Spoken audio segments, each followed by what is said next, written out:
Everyone in the courtroom expected a quick decision, until one rusty old toolbox changed everything. The courtroom buzzed with quiet conversations as people settled into their seats, expecting another routine dispute that would be over within a few minutes.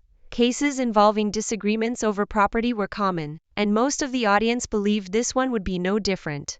The cameras were ready, court staff organized stacks of paperwork, and everyone waited for the judge to enter the room. There was a feeling that the outcome would be obvious. When the judge took the bench, the room instantly fell silent.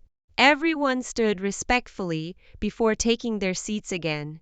The judge glanced over the case file, then looked toward the two men standing on opposite sides of the courtroom. One appeared calm and confident, while the other looked worried but determined to defend his name. On one side stood Daniel, a successful businessman, dressed in a tailored navy blue suit, polished black shoes, and an expensive watch that caught the courtroom lights. His posture was confident, and he spoke with the certainty of someone who believed the evidence was clearly on his side.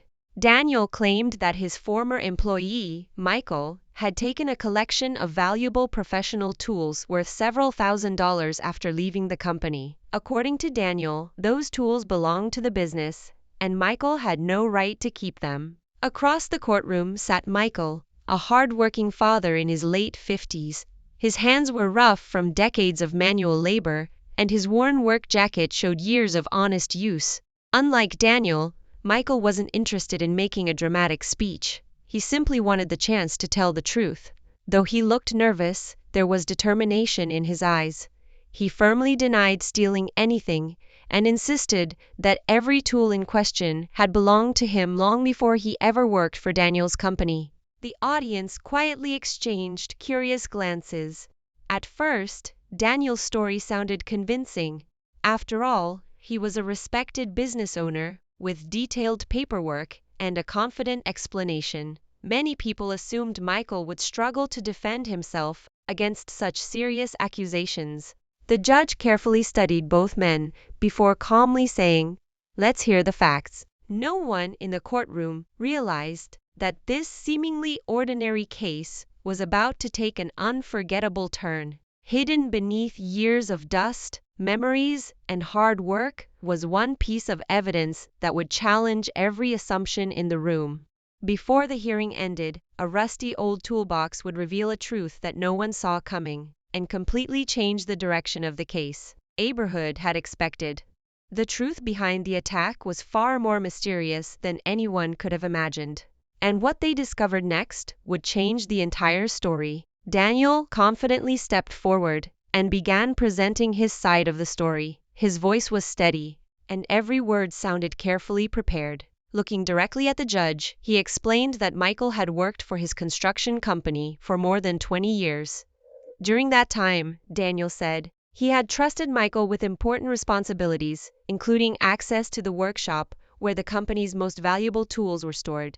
According to Daniel, everything changed after Michael unexpectedly resigned.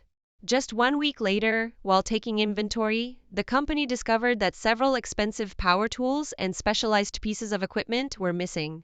Daniel insisted that there were no signs of forced entry, no broken locks, and no evidence that an outsider had entered the building. In his opinion, only someone with authorized access could have removed the equipment without attracting attention. Daniel paused for a moment before saying, "I trusted him like family. I gave him responsibility because I believed he had earned it. Now those tools are gone, and I simply want justice." His words echoed through the silent courtroom. Several members of the audience nodded in agreement. At first glance, Daniel's explanation seemed logical, and many people quietly assumed that the evidence pointed toward Michael. Even the court reporters typed rapidly, expecting the case to be straightforward. The judge then turned toward Michael. Michael slowly stood from his chair and took a deep breath. Although he looked nervous, his voice remained calm. "I didn't steal those tools," he said firmly. "Those tools belong to me." A wave of whispers spread across the courtroom. People exchanged puzzled looks, wondering how a long-time employee could claim ownership of equipment that had been sitting inside the company's workshop for years. Michael explained that when he first joined the company decades earlier, the business often failed to provide reliable equipment. Wanting to do quality work and support his family, he had gradually purchased many of his own professional tools using his personal savings. Whenever he worked on company projects, he brought those tools with him because they were better maintained and more dependable than the company's equipment. He then added something that surprised everyone even more. "I still have the receipts," Michael said. "I even have old photographs showing those tools years before this dispute ever began." Daniel couldn't help but laugh. Shaking his head with a confident smile, he replied, "No one keeps receipts for 20 years. That's impossible." A few people in the audience chuckled quietly, believing Michael's claim sounded unrealistic. The atmosphere shifted in Daniel's favor once again, and it seemed as though Michael's defense was falling apart. But instead of arguing, Michael remained completely calm. Without saying another word, he bent down beside his chair and carefully lifted an old, scratched, rust-covered metal toolbox onto the evidence table. The worn handle rattled softly as it touched the wood. The courtroom fell completely silent, every eye focused on the weathered toolbox, unaware that what lay inside had the power to change the entire case. The judge nodded toward the bailiff and said, "Please open the toolbox." The courtroom remained completely silent as the old metal latches clicked open. Inside was not a pile of tools, but a carefully organized collection of documents that had been preserved for decades.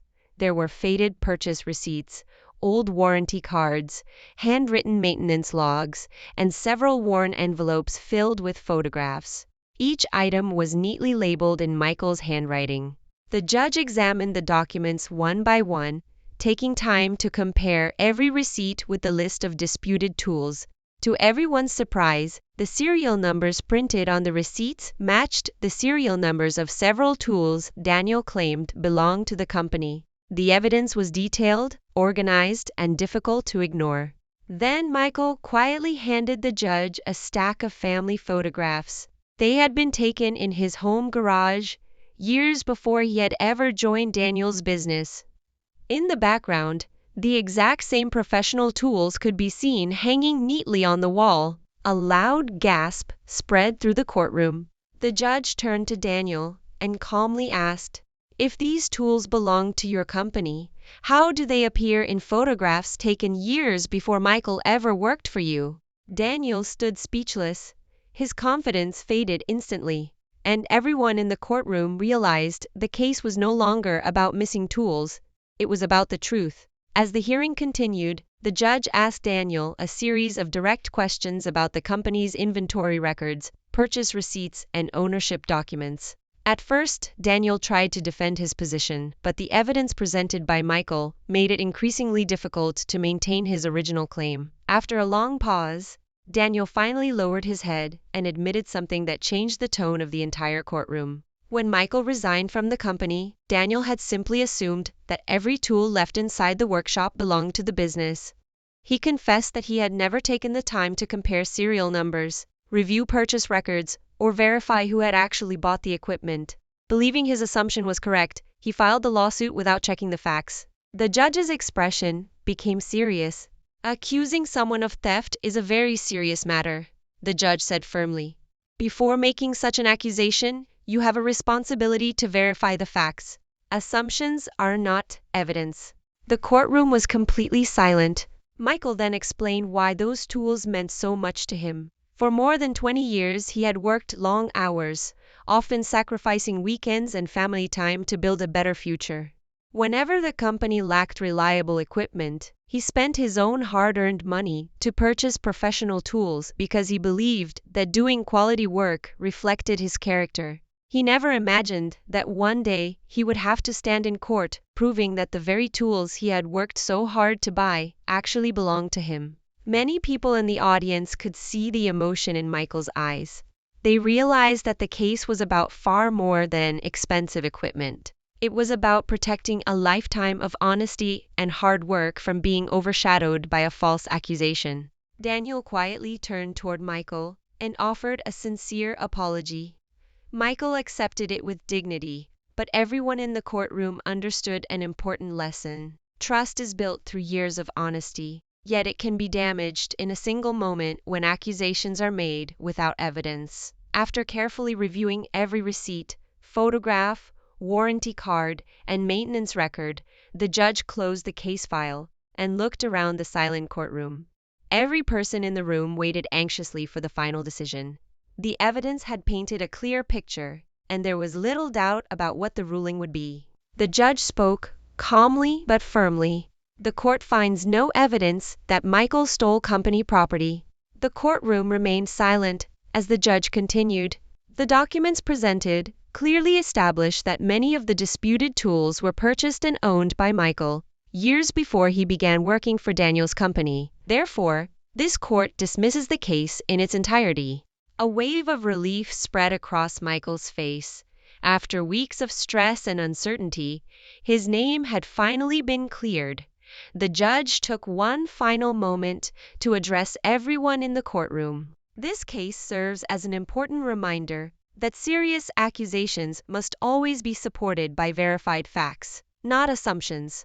A person's reputation is valuable, and it should never be questioned without clear evidence. Michael quietly walked to the evidence table, picked up his old rusty toolbox, and held it with both hands.